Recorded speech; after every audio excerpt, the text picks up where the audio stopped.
You are standing in a room full of people, voices everywhere, laughter, movement, and somehow in the middle of all of it, you feel completely alone.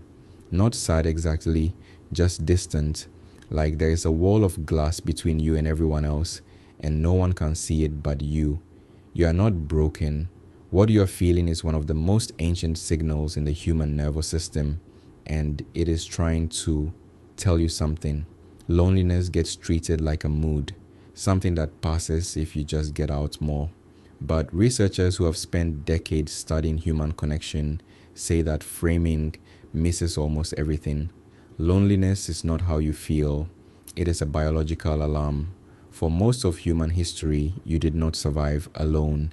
Your ancestors lived in small groups, somewhere between 15 and 50 people, according to anthropologist Robin Dunbar.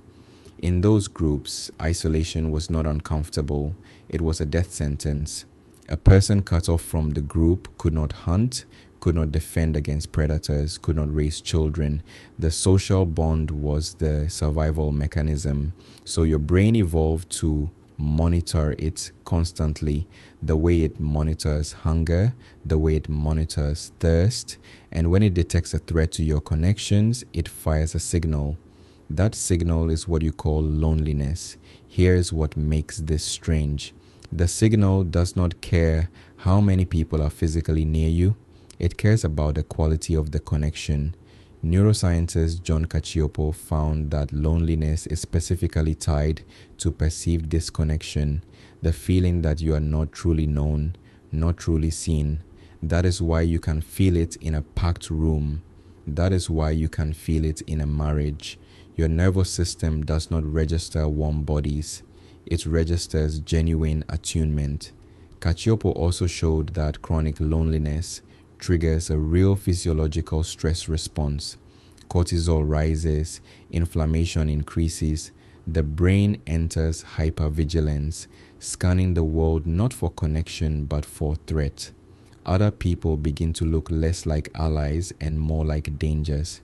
You become more guarded, and that defensiveness makes genuine connection harder to form. The lonelier you feel, the harder it becomes to let people in.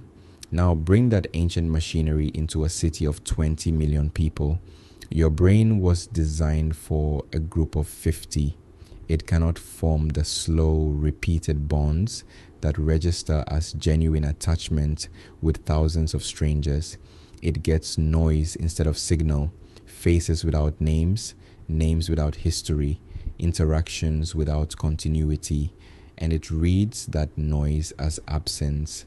Researcher Julianne Holt-Lunstad connected social isolation to a 26% increase in premature mortality across more than 300 studies. Lonely people do not just feel worse, they die earlier. The alarm, when it runs too long, begins to break things. And the solution is not what you assume. Filling your calendar does not fix it. Social media does not fool your nervous system. The brain needs something specific, reciprocal, sustained, emotionally present contact. It needs to be known, not followed, not liked, known. Someone who tracks your moods across time, who notices when something is off before you have named it yourself.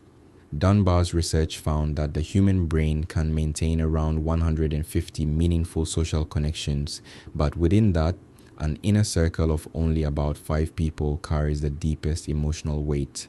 5, that is the architecture your nervous system was built around, and most of modern life quietly dismantles it. The wall of glass you feel in a crowded room is not an illusion. It is your nervous system reporting with perfect accuracy that the connections around you do not match the depth it was calibrated to receive. Tonight, when you are surrounded by people and the glass wall goes up anyway, you will know exactly what that feeling is. It is not a flaw, it is a 200,000-year-old voice reminding you that you were never meant to be this alone, even when you are not alone at all.